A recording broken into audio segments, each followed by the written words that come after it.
Hello everyone, it's Shane Kanto, your Wasteland reviewer, and I'm here to review the Elephant 6 Recording Company new documentary from director Chad Stockfleth, and this focuses on the story of a small independent recording label that was founded in the 90s by a bunch of psychedelic rock bands, including Olivia Tremor Control, Neutral Milk Hotel, and the Apples in Stereo. And this film is obviously about a very quirky, offbeat, strange kind of recording studio and production company with all of these strange, different kinds of bands that weren't exactly what you might expect when you think about music. They had all these different kinds of sounds.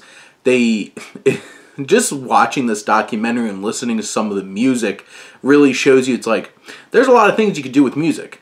And a lot of these bands certainly knew that and tried something different.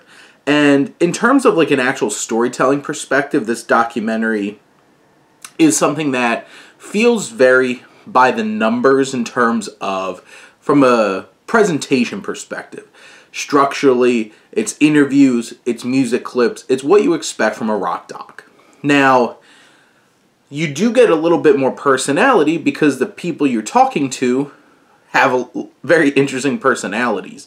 You even have people like Elijah Wood and David Cross, who are some of the more celebrity members of the casting of who gets interviewed about Elephant 6 Recording Company, and they add some layers. David Cross is hilarious, and Elijah Wood is definitely recognizable enough to like put a spotlight like, oh, like pretty famous people recognize these groups and had some connections here.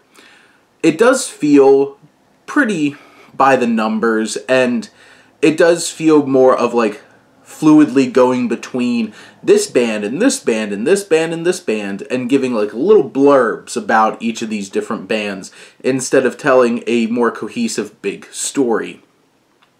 So in general, it isn't exactly something that will knock your socks off from a documentary standpoint.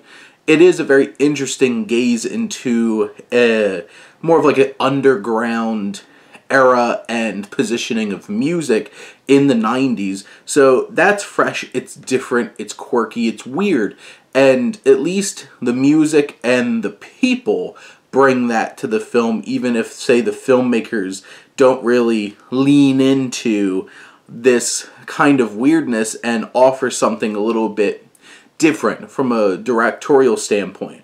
But overall, I think it's a solid documentary about an interesting point in music that's certainly worth your time.